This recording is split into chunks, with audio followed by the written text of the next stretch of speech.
أعوذ بالله من الشيطان الرجيم بسم الله الرحمن الرحيم الحمد لله رب العالمين والصلاة والسلام على سيدنا ونبينا أبي القاسم المصطفى محمد وعلى آله الطيبين الطاهرين. Assalamu alaikum, brothers and sisters. I hope everyone is doing well, and welcome to our first Mizan Live session of the month of Ramadan. For those of you who are familiar with the live sessions that we've been having these past couple of Ramadans, you know roughly how things work, and inshallah this Ramadan is going to be no different. We will continue with the tafsir sessions that we had been covering in the past. So inshallah this Ramadan we're going to be covering 3 or 4 different surahs of the Quran. It's not going to be just one surah of the Quran. It's actually going to be multiple surahs of the Quran, and we'll see inshallah how it goes, and hopefully we can all benefit. We know that this month is the month of the Quran, and we know that the more we can acquaint ourselves, the more we can get ourselves acquainted with the verses of the Quran, the better inshallah we will benefit. So I'm gonna slowly get into Surah Mulk, which is the first surah that we are going to discuss. It's just about 30 verses, so we would probably be finishing it in just about 2 or 3 sessions, and then inshallah from that point on we'll move on to some of the other surahs that we have in the flyer. Okay, so Surah Mulk, let's start from here. I'm going to start by explaining some of the ahadith that have been mentioned for reciting Surah Mulk. Reciting Surah Mulk has a number of rewards, and it has a number of benefits, and they're very interesting benefits and rewards actually. When we go through the ahadith, it'll be very interesting. Before we do that though, I do want to mention that anytime we hear hadith about the reward of reciting a particular surah of the Quran, there is some precautions, or I should say some points to keep in mind when we are looking at these ahadith, because these ahadith, like any other topic in Islam, you have to bring them together to really fully understand them. If you just go based on one hadith that you hear, then that one hadith is not going to hold much value, because our imams have shared what they think about certain topics in multiple ahadith. So you have to bring all of them together essentially to be able to really understand what they had in mind. Okay? Now, when it comes to the reward mentioned for reciting different surahs of the Quran, you find this quite a bit. And then there are also ahadith in there that are not necessarily very reliable. So that's another thing that we have to essentially keep in mind as well. So some of these ahadith that talk about the reward of reciting some of the surahs of the Quran, some of them have certain statements in them that we may not be able to fully accept. And when I say we mean the scholars, right? Our ulama have talked about this issue. Some of them we may not be able to just take at face value. So for example, some surahs of the Quran, we have hadith that if someone were to recite them, that they would show up on the Day of Judgment and they would walk into heaven, for example. That would be their ticket into heaven. Okay. Now, does that mean that we take the hadith at face value, meaning that anyone who recites this, no matter what they do, they then just walk into heaven? Or for example, the one who recites this surah or that surah, and Surah Mulk is one of them, I'll share that hadith in just a second.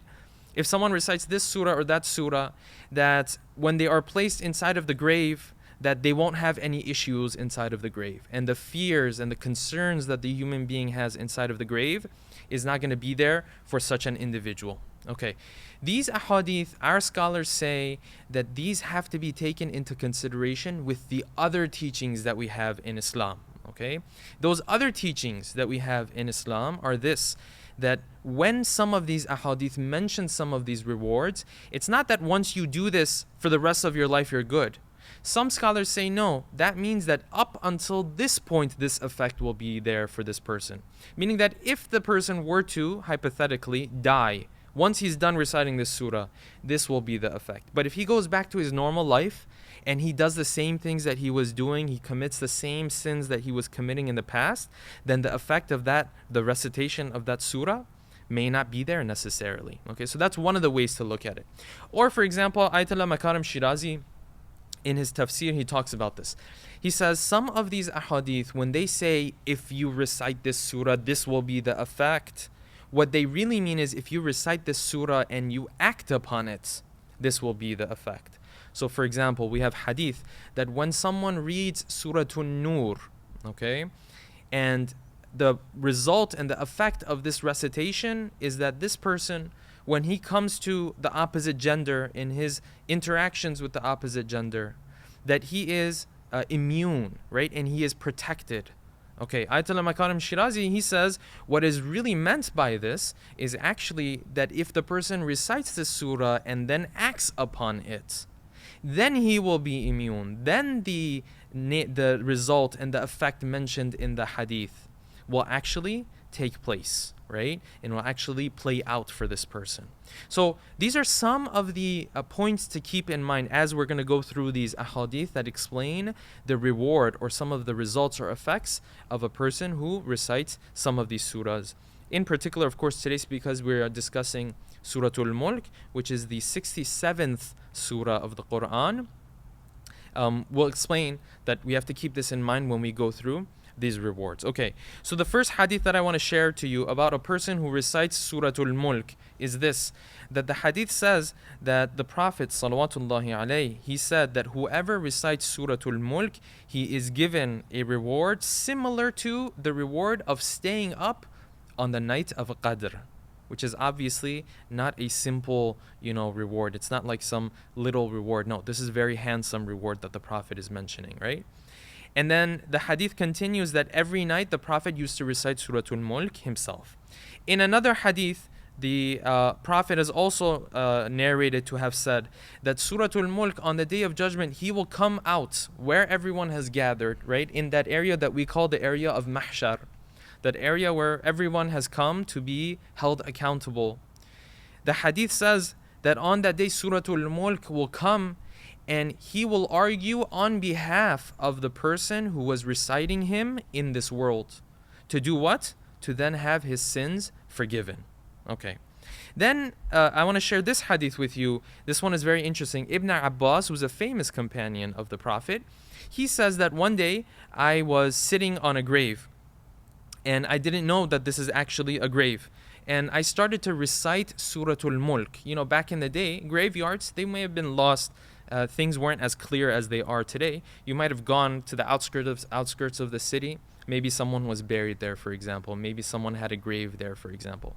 Ibn Abbas says, I was sitting there one day, and I started to recite Surah Mulk, and I didn't know that where I'm sitting is actually, there's a grave where I'm sitting, actually.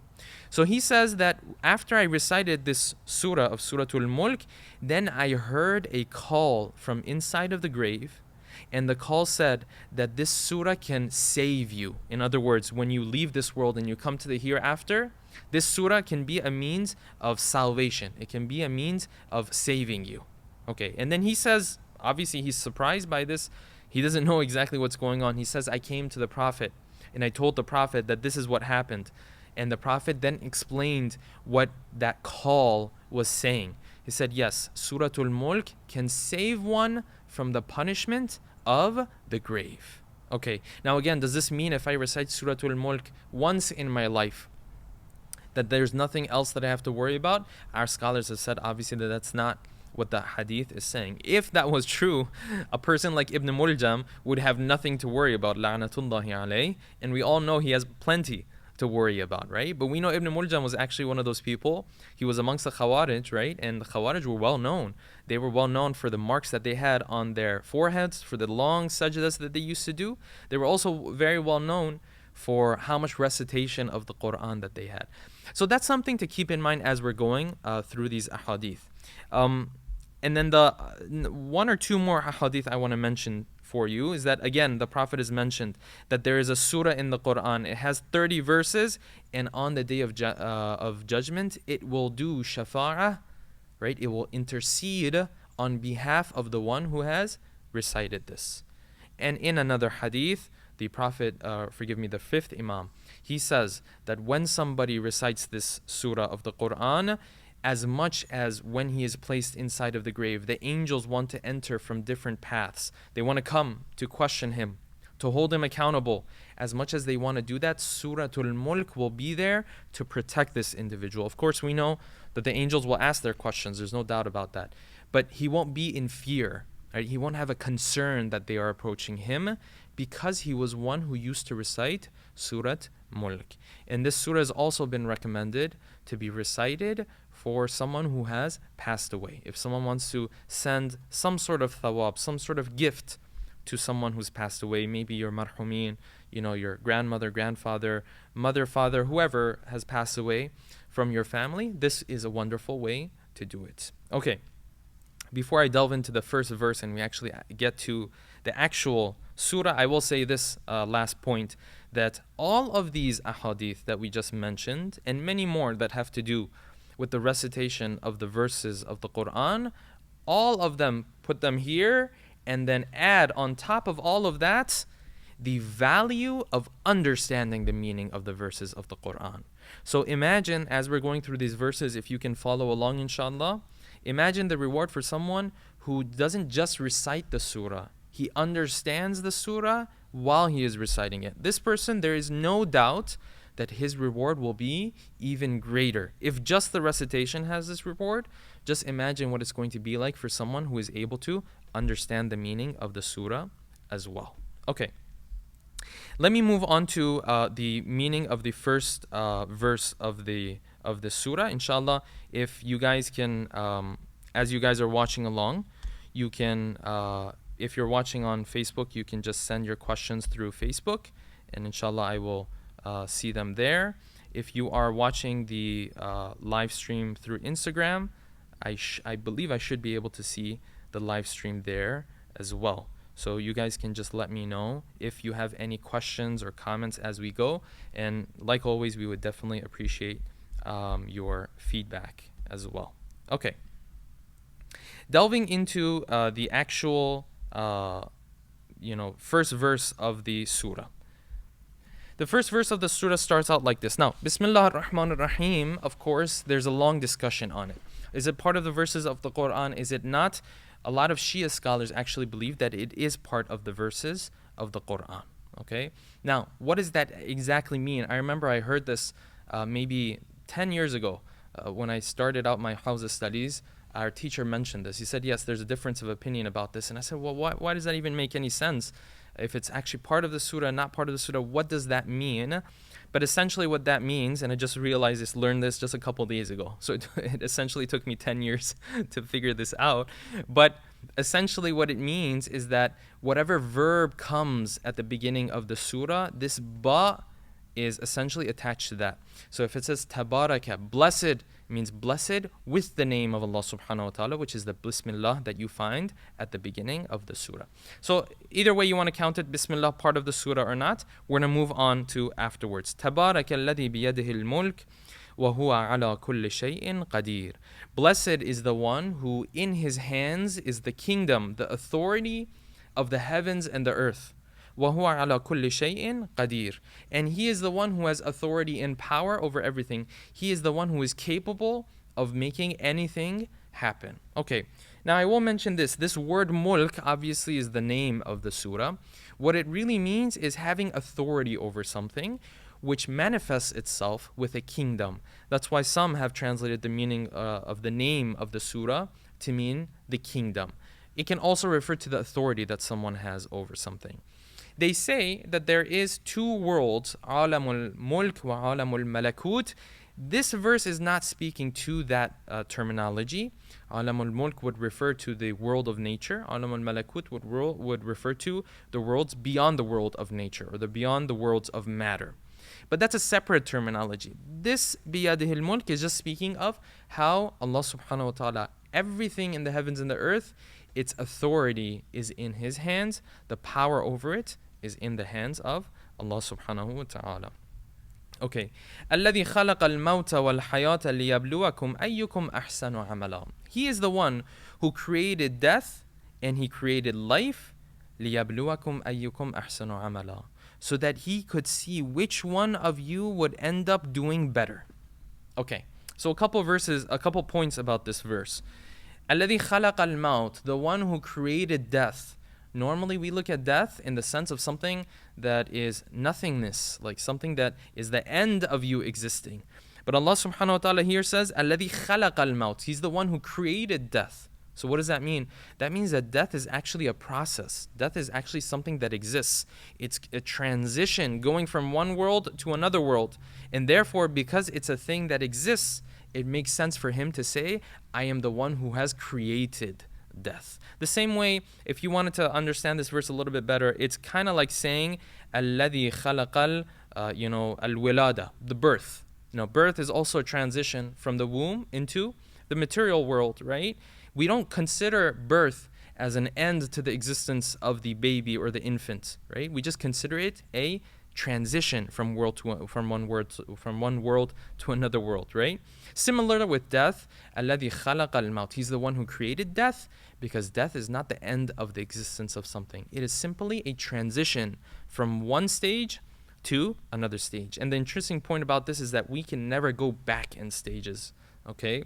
This is one of the reasons also that once you leave this world and you go to the next world, although the verses of the Quran say that there will be people who will beg Allah subhanahu wa ta'ala to come back to this world.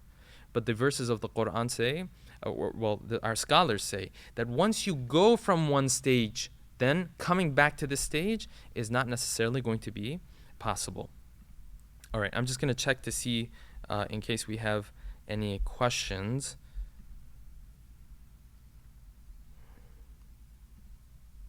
All right, let me see here. Just trying to find your comments.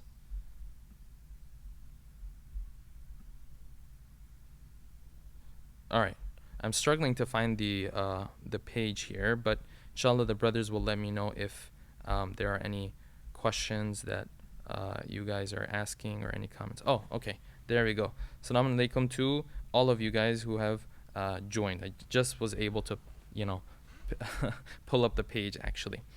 Now, we do have one question that says, is it recommended to recite after Fajr or any time of a day? I didn't see any particular time mentioned for it, so I'm assuming it doesn't make much of a difference in that regard. Okay, moving on. الَّذِي خَلَقَ الْمَوْتَ وَالْحَيَاةَ, he's the one who created death. He's the one who created life. لِيَبْلُوَكُمْ أَيُّكُمْ أَحْسَنُ عَمَلًا, so that he would test you guys to see which of you is going to do the best. Interesting point about this part of the verse. Usually when we talk about life, when we talk about the creation of Allah subhanahu wa ta'ala, what do we say? We say that Allah subhanahu wa ta'ala created us to see who was going to go to heaven and who was going to end up where? Who's going to end up in hellfire. Isn't that how the Quran categorizes people? And that is correct. That is how the Quran categorizes people. When you look at the, those famous surahs that we have, Surah Al-Rahman, Surah Al-Waqi'ah, Surah Al-Qiyamah, these surahs, they categorize the human beings normally within 2 or 3 different groups, right? Surah Al-Rahman, for example, has 3 different groups. That the human beings are either the ones who enter into heaven, either they are the ones who enter into hellfire, and then there's a third group who, as-sabiqun, the ones who are ahead of everybody else. So you would expect for the verse to say, we created you to see who is going to go to heaven, who is going to go to hellfire. But the Quran does not say this. The Quran says we created you to see which one of you is going to do the best. What is the Quran trying to allude to here? It's a very beautiful point that Allah subhanahu wa ta'ala is making. The point of our creation is not to see who's going to end up in hellfire. It's as if the Quran is saying that's not even part of the goal. That's something that very little group of people might have to deal with. No, we created you to see these guys who do go to heaven, which one of them is going to go to level 20, right? Which one of them is going to go to level 10? Which one of them is going to go to level 2? That is why we created this. It's kind of like saying if you set up a competition, right? And you have all the best brains in the world. They're all gathered in one place. And you tell them, listen, we have this competition, but this competition is here to see who is going to do the best, who is going to rank at number 1. There might be, out of every 100 people, there might be 2 people who are just completely disqualified from the whole competition, right? They just don't have the fundamental qualifications to even be part of the, of the competition. That's possible, right? But that's not why you set up the competition. That's not how you introduce the competition. The competition is worth much more. It's there to see who's number 1 in the world, who's number 2 in the world, right? All the way ranking down. It's not there to see if a couple people are disqualified, although that's possible. And with heaven and hellfire, it's the same thing. Allah subhanahu wa ta'ala has set up this whole system to see who's going to end up here, who's going to end up here. And then there are some people, and God forbid we are amongst them, that are completely disqualified. The Quran is saying, listen, we didn't even create the world for them. They're just a byproduct. We created the world to see who was going to be the best. Now, we do have a hadith here. It's very beautiful. I'm going to go into that hadith in just a second. But before that, the point that the verse is essentially making is in line with some of the other verses of the Quran. When we look at the verses of the Quran, what we understand is that actually ending up in hellfire in the form of eternal punishment, that's actually quite difficult. It's not as simple as we assume. And if you're living and breathing right now, and if you're watching this, that means you are living and breathing, right? Unless the fasting was too difficult for you. Then that means that if you're in the month of Ramadan, then, probably just by breathing, your sins are forgiven. Probably just by sleeping, because all of these are ibadat, right? So ending up in hellfire is a really difficult thing to do in the form of eternal punishment. Now, going there for a limited period of time, that's possible, right? And that might apply to a number of people. But ending up in hellfire in the eternal form, that is not an easy thing to do. So that makes sense. And that's why in a hadith, we have this famous hadith from the 4th Imam, salawatullahi wa salamu alayhi, that he used to say, Kana Ali ibn al-Husayn yaqul, that the 4th Imam used to say, Waylun liman ghalabat ahwaduhu a'sharuh. Said, woe to the one, how horrible is the situation of the one that his tens cannot make up for his ones. Or in other words, his ones will take over and overwhelm his tens. What are the ones? What are the tens? The ones are those deeds that are bad deeds, right? They're only counted once. And the 10 are the ones that are good deeds. And then the hadith continues that he says that if someone does a good deed and at the same time he is fearful of Allah subhanahu wa ta'ala, then it will be multiplied to what? To 10 times. So actually ending up in hellfire eternally, is that an easy thing to do? Will that happen to a lot of people? From what we understand from the verses of the Quran, that won't really happen to a lot of people. It will be a very small minority of people who end up in hellfire forever. And that's why when Allah subhanahu wa ta'ala is introducing life, He doesn't introduce life by hellfire. He introduces life by, we want to see who is going to be the best out of all of you guys. وَهُوَ الْعَزِيزُ الْغَفُورُ, and He is the one who is Aziz and Ghafur. These two names coming together is Allah subhanahu wa ta'ala putting fear in the hearts of those who disobey Him and putting hope in their hearts at the same time. Okay? Aziz means the one who is mighty, He is powerful. And Ghafur is the one who's forgiving. In other words, the Quran is saying, we created you for this purpose. If you disobey us, we are Aziz, we are mighty, we are powerful. And if you obey us, then what will we do? We will forgive you. We are Ghafur. So He's bringing these two together to bring hope and fear, strike hope and fear in the heart of the disbelievers at the same time. There's a beautiful hadith here from the 6th Imam that I want to share, inshallah. He says this. He says, when the verse says, لِيَبْلُوَكُمْ أَيُّكُمْ أَحْسَنُ عَمَلًا, we wanted to see which one of you guys is going to do the best.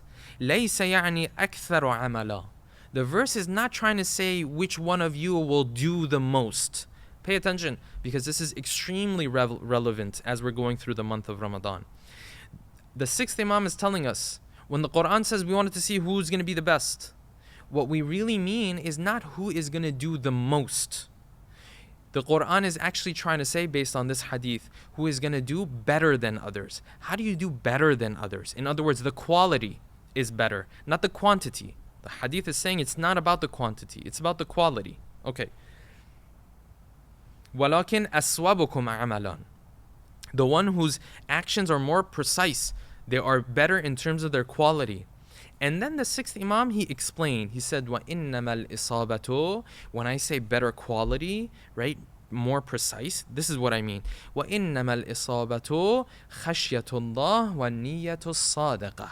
Which one of you is it who is going to be doing the good deeds, but at the same time, he is going to be fearful of Allah subhanahu wa ta'ala? Who can gather these two with one another?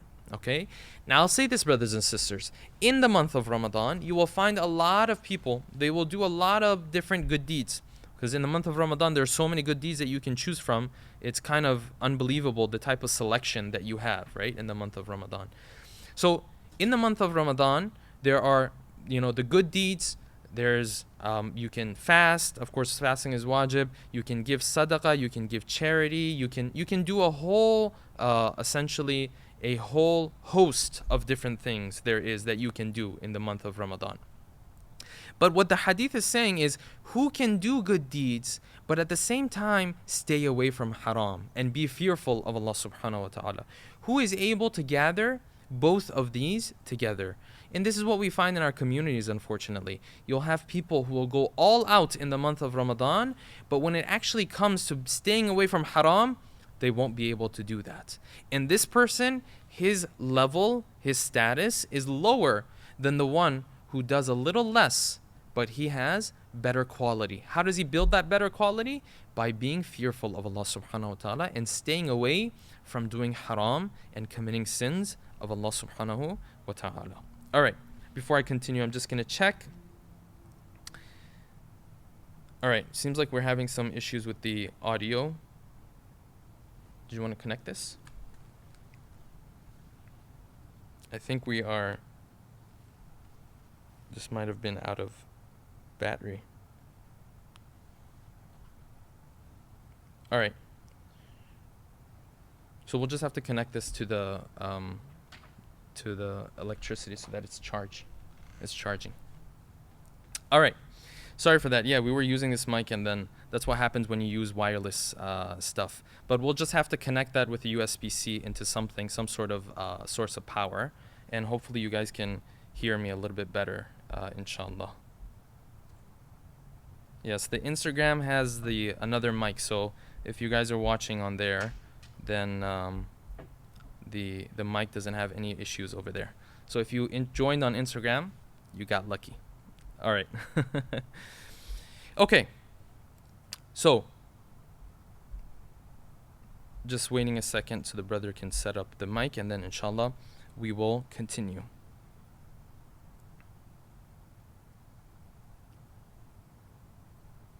All right, so I'm going to continue, inshallah. Hopefully they can figure it out as we go.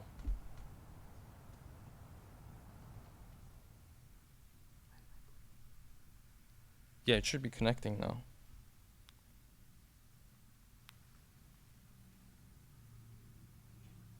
Yeah, is it good? All right. Hopefully, if you guys are on Facebook, you can let us know if the mic is working again, and so we can continue, inshallah.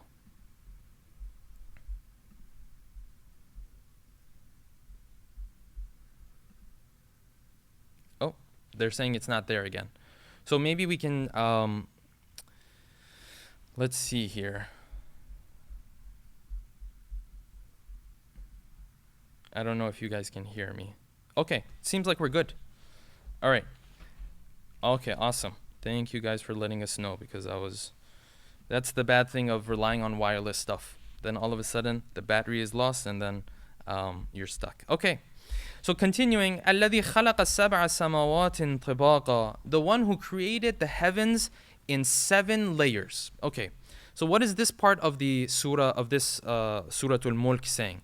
He's saying that there are 7 heavens. This, brothers and sisters, is actually one of the mysteries of the Quran, that we don't know exactly what these seven heavens are, and we don't know how exactly they work.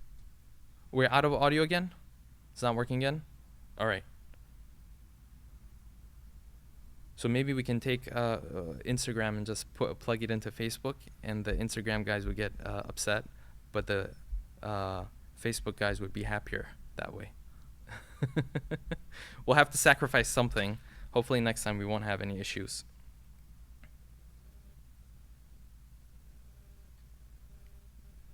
Yeah, if you're tuning in over Instagram, you'll forgive us. I think the Instagram guys just lost their audio, but you guys can tune in on Facebook, and hopefully. All right. I think if the Facebook guys can hear my voice, let me know, and then we can continue, inshallah.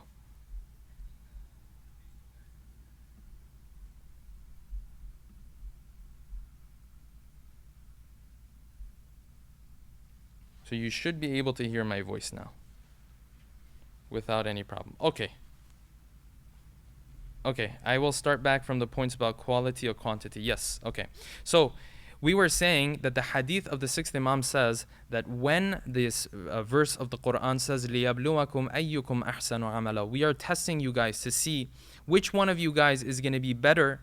Essentially, what the verse is saying is that we wanted to see which one of you guys would have actions with better quality, not with better quantity. Now, then the hadith continues. He says, وَإِنَّمَا الْإِصَابَةُ خَشْيَةُ اللَّهِ وَالنِّيَّةُ الصَّادِقَةُ. How do you make the quality of your actions better? This month of Ramadan, there's a million different deeds that you can choose from. The one who will really win in this month of Ramadan is the one who has the quality of his actions to be better than others. How do you do that? Khashyatullah, being fearful of Allah subhanahu wa ta'ala. How do you be fearful of Allah subhanahu wa ta'ala? This is what it looks like. And we have this in other ahadith mentioned as well. That you can have somebody who does a bunch of good deeds, but when he comes across haram, he ends up doing the haram. And then you'll have another person who does less good deeds, but he's focusing on staying away from haram. This person, the latter person, the second person, his work, his deeds are of higher quality. It carries more value, right? As opposed to the person who does a bunch, but then he mixes his good deeds with haram deeds. That's why the sixth Imam is saying, Al-isabatu khashyatullah. You have to be fearful of Allah subhanahu wa ta'ala, first of all. Second of all, وَالنِّيَّةُ الصَّادِقَةُ, and that you have to have a pure intention. What does a pure intention mean? Now, scholars talk about this. Imam Khomeini has this very beautiful discussion on this in his book Adab al-Salat.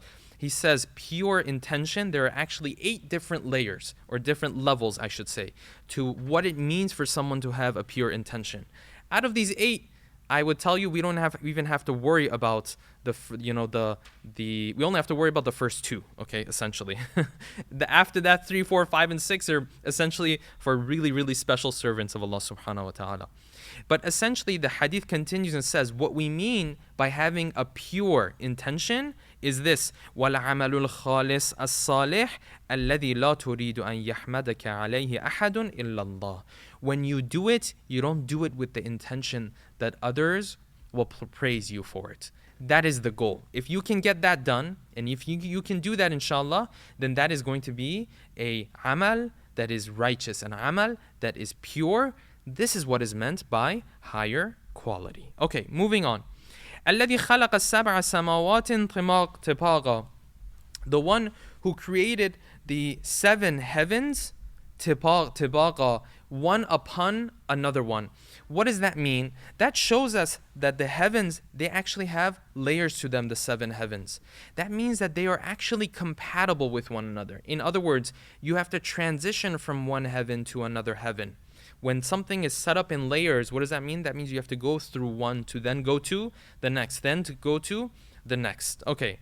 These 7 heavens are actually one of the mysteries of the Quran. I say this because the great mufassir of the Quran, Allama Tabatabai, this Quranic genius, I like to call him, he himself says, we do not know what these 7 heavens are. We don't know what these 7 heavens are. All we know is that these 7 heavens, we are familiar with the first heaven / sky, and that is the heaven or sky that we can actually see with our eyes and that have the stars in them. And a couple of verses down, we'll actually delve into this. But what comes after the first heaven, we don't know. We just know there are 6 more, right? And there have been people who've tried to say, yeah, this is the same as, the atmospheres and the stratosphere and all the different, spheres that come after that, right? The problem is those are 6, 5 or 6, I can't remember exactly, but they're not 7. So you can't take that and match it with what the Quran is talking about. So we don't know what these 7 heavens are. It's funny because this is part of the dua that we recite.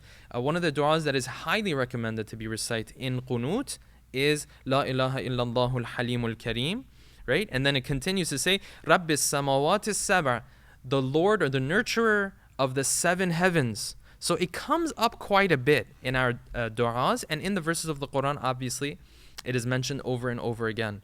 But what is it actually referring to? We don't know. It's really one of the mysteries of the Quran, and maybe later on, as times progress, then human beings will be able to understand the verses of the Quran better, and they will be able to actually understand what these 7 heavens are based on the verses of the Quran. What we do know is that there are verses in the Quran that some of them are more, essentially, they are more complicated, or I should say, take more thought and contemplation to understand. Surah Qul Huwallah or Surah Al-Ikhlas is one of them, that we have hadith that people at the end of times will come, they will be able to understand this surah better than the people during the time of its revelation. So maybe 1,000 years from now, they will know what this as-samawatu sab'a is. We don't know what it is. What we do know is that the Quran says that Allah subhanahu wa ta'ala created this samawatu sab'a in 2 periods of time. Now the Quran says yawm, but in the verses of the Quran, yawm can also refer to periods of time. It doesn't necessarily refer to days per se. Okay? So we do know that, but what do they look like? We don't know. What is the role that each one of them plays? We don't know. We just know each one of them has a specific purpose.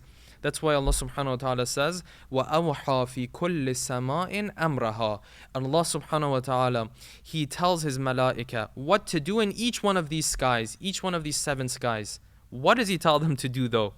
We don't know. So one of the mysteries really of the verses of the Quran. الَّذِي خَلَقَ السَّبْعَ سَمَوَاتٍ تِبَاقًا مَا تَرَى فِي خَلْقِ الرَّحْمَنِ مِنْ تَفَاوُتٍ.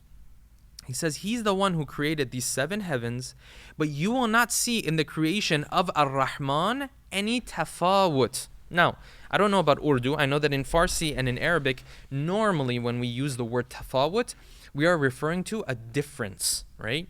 We say there's tafawut here, there's difference here. The verses of the Quran, when they use tafawut, or in ancient Arabic, right, or the Quranic Arabic, I should say, when the word tafawut is used, it doesn't refer to difference. Tafawut comes from the root word of faut. Faut means when something is missing, right? When someone dies, we say this person, fata, right? He's not there anymore. Tafawut means when one link is missing another link, when there is a gap, when there is a lack of connection. This is what they call tafawut. He says, go and look in the creation of Ar-Rahman. Do you see any type of tafawut? In other words, do you see anything missing a link that is supposed to be linked to? No. Everything is interconnected. Everything is working together, right? If you think about it, everything in the universe is working together, except for our mic for the Instagram live. That one is not connected, but everything else is really connected if you think about it, right? He's saying there's no tafawut. And it's beautiful that he says, مَا تَرَى فِي خَلْقِ الرَّحْمَنِ. He could have said, مَا تَرَى فِي خَلْقِي, in my creation. He could have said, مَا تَرَى فِي خَلْقِ اللَّهِ. You don't see in the creation of Allah subhanahu wa ta'ala. Why did he say, مَا تَرَى فِي خَلْقِ الرَّحْمَنِ? Why did he say, you do not see in the creation of Ar-Rahman? Because Ar-Rahman is that name of Allah subhanahu wa ta'ala that refers to Him giving blessings to anybody and everybody, regardless of whether they're good or they're bad. So it's the most comprehensive attribute and name that Allah subhanahu wa ta'ala has. And scholars say that every single other name of Allah subhanahu wa ta'ala, every other name that He has, directly or indirectly, is encompassed by His Ar-Rahman. Even Ar-Rahim is part of Ar-Rahman. Ar-Rahman means the mercy of Allah subhanahu wa ta'ala that goes beyond whether a person is good or bad. You know, sometimes we speak of the sun, right? We say you should be like the sun. It shines upon everybody, right? You should be like a flower. It gives a good smell to everybody. It doesn't matter if the person smelling the flower is a good person or a bad person. This is what Ar-Rahman is. Rahman is the one who gives blessings to anybody, regardless of whether they're good, they're bad, or maybe even they don't even have the potential of being good or bad per se, like animals and plants and other creatures of that nature. Okay, that's why he's saying Ar-Rahman, because Rahman is the thing that is in charge of the creation of the whole universe.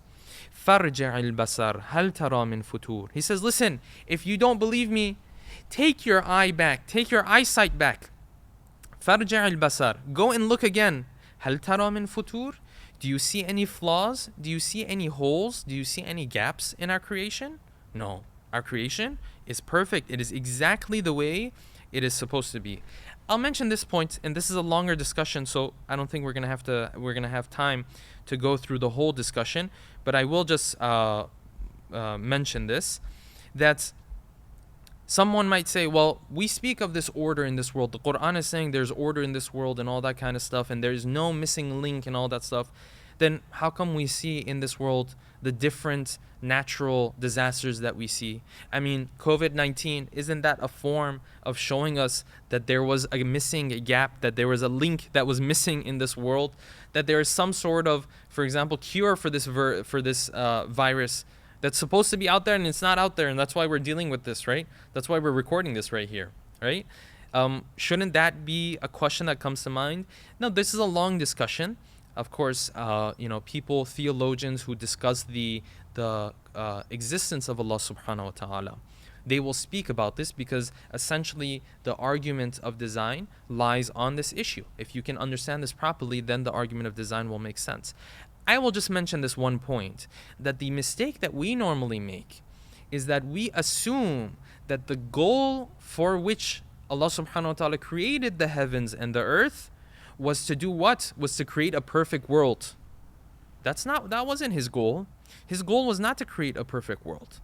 And so our idea of, so I see a problem here, therefore there is a missing link. No, he didn't create it for that. He created it in such a way where you can live, you can be tested, and some of those tests are difficulties that come through nature itself, that come through the difficult phenomena that we deal with. And this virus is actually one of them that we're dealing with right now. So that's the purpose that Allah subhanahu wa ta'ala created this world for. Number one. Number two, with the world of material, because it is the world of limitations, no matter what, you will have problems in this world. There is no way you can create the perfect world when you are creating a world of matter. Okay? So that's number two. Those are 2 points to keep in mind. Keeping those in mind, Allah subhanahu wa ta'ala says, if you look around, you will see everything is interconnected. Everything is working very well with one another. This is verse number 4. ثُمَّ ارْجِعِ الْبَصَرَ كَرَّتَيْنِ. Let me tell you something. Go back and look again. كَرَّتَيْنِ means multiple times. Right? Karra means when something goes back again, or it happens again and again. This is why we refer to the first Imam as Haydar al-Karrar, because he was the one who would go into the battlefield and he would attack multiple times. That's why we have in that hadith, that famous hadith, that when the Muslims were stuck in the battle of, it was the battle of Khaybar, right? Where they were stuck and they didn't know what to do. And the Prophet would send some of his other companions and they would come back. And the Prophet said, مَا بَالُ قَوْمٍ يَلْقَوْنَ الْمُشْرِكِينَ ثُمَّ يَفِرُّونَ. Why is there amongst these Muslims people, they go, when they meet the enemy, then they start coming back? What's going on? That's not how things are supposed to be. Then the hadith continues, لَأُوتِيَنَّ الرَّايَةَ غَدًا رَجُلًا يُحِبُّ اللَّهَ وَرَسُولَهُ وَيُحِبُّهُ اللَّهُ وَرَسُولُهُ Karrarun ghayru farrar. I'm going to give the flag tomorrow to a person who is karrar. He will attack multiple times, ghayru farrar, and he won't run away. And we know from history, of course, that was Ali ibn Abi Talib salawatullah alayhi. So karratain means the one who goes back again and again. He says, take your eyesight back and look again and again. Yanqalib ilayka al-basaru khasi'an. Your eye will come back to you, khasi'an, humbled, وَهُوَ حَسِيرٌ, and he will be tired, right? He won't be able to find anything. He's emphasizing that as much as you study nature, as much as you study this world, if you're looking for flaws, you won't be able to find them. Your eye will come back and it will admit to defeat, essentially. Okay, let me just check to see if we have any questions before I move on. We do have one question. Is this first known heaven from this realm world or another? Yes, I'm going to talk about that in just a second. The sky or stars makes it sound like from here. Yes, we'll talk about that in just a second. And yes, Nara Haydari. Yes, of course, Nara Haydari. Just checking to see if we have any more questions in here. Okay, I think we're good. I think we had one question right up here. Okay, no, we're good. And inshallah, I'll go through this verse and then inshallah, we will slowly wrap up.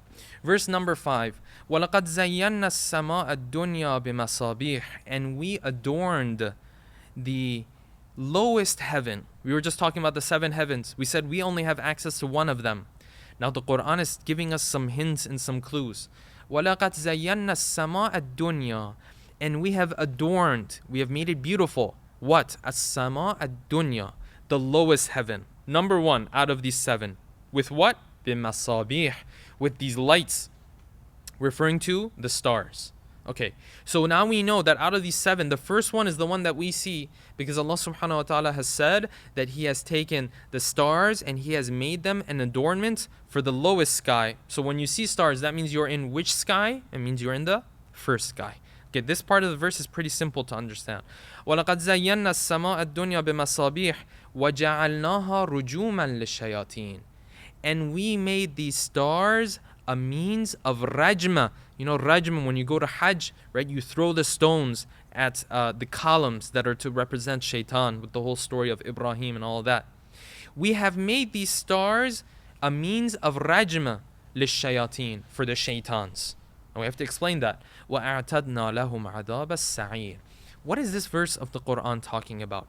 One thing that we read in history is that after the Prophet of Allah subhanahu wa ta'ala became a prophet, right? After his bi'atha, the last prophet of Allah subhanahu wa ta'ala, that before him, the jinn, they used to go and ascend towards the skies. They used to intercept what the malaika used to say. Okay? Now, the verses of the Quran tell us, and this is from Surah Al-Jinn, and I'll talk about that in just a second. Verse 8 from Surah Al-Jinn. The verses of the Quran tell us that these jinn themselves say that before this prophet was chosen, before his mission started, we used to go and we used to sit and we used to listen and intercept some of the things that were being said. What are these things? We don't know exactly, but these are things, probably messages that were being transmitted between angels. The jinn say, وَأَنَّا لَمَسْنَا السَّمَاء. We went and touched the skies. We came close to the skies. فَوَجَدْنَاهَا مُلِئَتْ حَرَسًا شَدِيدًا وَشُهُبًا. Then all of a sudden we saw it's not like before.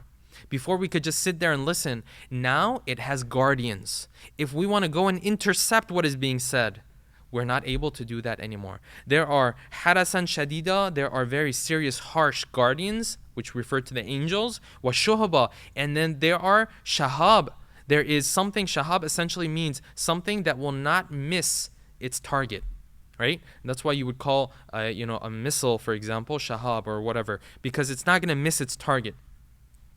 They say we found that the sky is no longer the same like it used to be, because before we used to go and sit. وَأَنَّا كُنَّا نَقْعُدُ مِنْهَا مَقَاعِدَ لِلسَّامِعِ. We used to go and sit there and eavesdrop, so to speak. But now, فَمَنْ يَسْتَمِعِ الْآنَ يَجِدْ لَهُ شَهَابًا رَصَدًا. Now when you go and you sit, there are these meteors, so to speak, that will come and attack you. Now, when the Quran says we took the stars, and these stars are these meteors that keep these shayateen away, right? Does it mean that the actual stars are moving? Does it actually mean that when we see some of the lights in the sky, for example, right, the shooting stars, are these the same thing? We really don't know. Some have even said, some of the mufassirin have even said, maybe the stars will just remain and there is a light from them, right, that blinds a shaitan or a jinn, and because of that, he leaves the place where he has been sitting to eavesdrop. Right? And just a point to remember, jinn are material, okay? So they do go different places.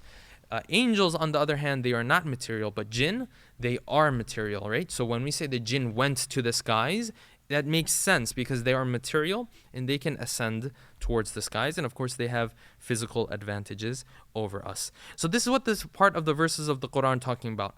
That before our Prophet was there, the jinn used to intercept these revelations, these messages. Now, they want to go and eavesdrop. They are not able to do that anymore. وَأَعْتَدْنَا لَهُمْ عَذَابَ السَّعِيرِ, and we have prepared for them a very painful and difficult punishment. The punishment of the hellfire. The punishment of this blazing fire. This is what we have prepared for them. Okay. Yes, some have said, just checking to have, did lifting Khandaq door occur in Khaybar war? That he said God lift the door. That's a different thing. You're mixing the battle of Khaybar and the battle of Khandaq. The battle of Khaybar is where he lifted the door, and obviously we know that the Prophet said karrarun ghayra farrar and all that. In the battle of Khandaq, that was the part where Ali ibn Abi Talib went to obviously speak to Amr ibn Abduwad, and he fought with him, and he had that heroic battle. The Prophet said, all of Iman is now going up against all of Kufr on this day. So that's a mix-up between the two battles. Having said that, I will mention this last point, and inshallah we'll bring today's session to the end. The thing that this verse shows us is that essentially in the world that we're living in, even though it looks very simple, even though it looks like not a lot of things are happening, right? You might be sitting in your room right now listening to this, right? It seems pretty peaceful. The reality is that the material world looks peaceful to us. But if you actually look beyond that, and you look at the immaterial world, and you look at the other creation of Allah subhanahu wa ta'ala, there is a lot that is happening. One of them is what this verse of the Quran is talking about. That while you and me are just walking around and living our life, there are jinn that are ascending, they are being attacked, they come back down, right? There's a lot that's happening there. There's a battle that's going on essentially up there, right? And then the verses of the Quran and Hadith tell us that there is a whole lot more happening in the heavens and the earth. We shouldn't look at this life in a simple and naive manner to say, well, I got in my car and I went there and nothing happened. No, there's a lot that's happening right around us as we speak. As I'm speaking, you guys are listening, there are angels all around us. And in I believe it's the second khutbah of Nahjul Balagha, the first Imam, salawatullahi alayhi, he talks about this, about the different types of angels that Allah subhanahu wa ta'ala has created. Now, remember, we are completely oblivious of all of this. We have no idea what's going on in this world. We just see, the things that we do. Little do we know that when we do the little things that we do, that there are so many other things happening around us. He says that when Allah subhanahu wa ta'ala created the heavens and the earth, he talks about this. Then he says this, ثُمَّ فَتَقَ مَا بَيْنَ السَّمَوَاتِ الْعُلَى. Then he opened up the heavens and the skies, فَمَلَأَهُنَّ أَتْوَارًا مِّن مَلَائِكَتِهِ. Then he filled up the heavens, whatever that means, right? It just means that there's a lot of angels. He filled them up with all sorts of angels. Like we know of, some of the angels. Usually we know of 3 or 4 of them, right? We know of Israel, we know of Jibrail, we know of Mikael, and we know of Israfil, right? We have 4 angels, and it's interesting. There's a reason why we know of these 4 angels in particular. There are other angels that we know of, but these are the 4 main angels of Allah subhanahu wa ta'ala. These guys are amongst the Malaikatul Muqarrabun or Muqarrabin, right? There's a reason why there's 4. But having said that, we know of, maybe these guys and, a couple more. But Allah subhanahu wa ta'ala has created the heavens, and in the heavens are full of different sorts, different types of angels. And then the Imam, he starts to explain, minhum sujudun la yarka'un. Some of them are always in sajda. They don't do ruku', they don't get up. They're constantly in sajda. Wa ruku'un la yantasibun. Some of them are always in ruku'. They never get up, they never straighten their backs. وَالصَّافُونَ لَا يَتَزَايَلُونَ. Some of them are standing in lines. They never move from them. They're all worshipping. وَمُسَبِّحُونَ لَا يَسْأَمُونَ. Some of them are worshipping Allah subhanahu wa ta'ala. They never get tired. And then he continues, he moves on. He says some of them are in charge of sending the revelation of Allah subhanahu wa ta'ala to his prophets. Some of them are in charge of making things happen in this world in terms of qada and qadar. Some of them are supposed to watch over the servants of Allah subhanahu wa ta'ala. Some of them are in charge of the heaven, and some of them are in charge of hellfire, right? As we read in the verses of the Quran, khazanatu jahannam, the guardians of the hellfire, right? Which we will get to in just a second. So there are so many different types of angels out there, and the khutbah continues. But essentially, this verse teaches us that there is so much more happening in this world than what meets our eye. And this is something that we take away from the verses of the Quran. The verses of the Quran, sometimes they will teach you something practical in the sense of, being kind to others, being patient with others, these types of teachings. Sometimes what they will do is show you a whole new perspective on the world that we live in. And this is what this verse is telling us. That listen, the world is a whole lot bigger than you and I assume. There are 7 heavens. We only know of one of them. So we pray to Allah subhanahu wa ta'ala that He helps us, inshallah, to be more aware of everything that is happening in the world around us. I'm just going to check one more time to see if we have any more questions. Salam Shaykh, wa alaikum salam. If we can't see 7 heavens, why Quran asking us to see? And how do we appoint our differences when we can't see? Okay, I don't understand the second part of the question. What is meant by how do we appoint our... Oh, how do we point out differences when we can't see? Okay, a good answer to that is that what we know happens through these 7 heavens, we know some of the functions still. Like the revelation. We know that the revelation isn't coming from the first sky. It's coming from the highest sky. So you look at the revelation. Do you find any links or missing links in the revelation? There are functions of the other skies that we might be familiar with. Revelation and the coming and going of the malaika and their qada and qadar. All of this happens when they ascend towards Allah subhanahu wa ta'ala through these 7 skies. So we still have a picture of some of the functions. And you can look in those things and you will see no imperfection. Also, why Rahman? Why not Rahim? That means anyone can see the 7 heavens. No, it doesn't have to do with that. But Rahman, the reason why I explained the word Rahman, ma tara fi khalqir Rahman, is because Rahman is the all-encompassing. It is the blessings of Allah subhanahu wa ta'ala that He shows to everybody and everything.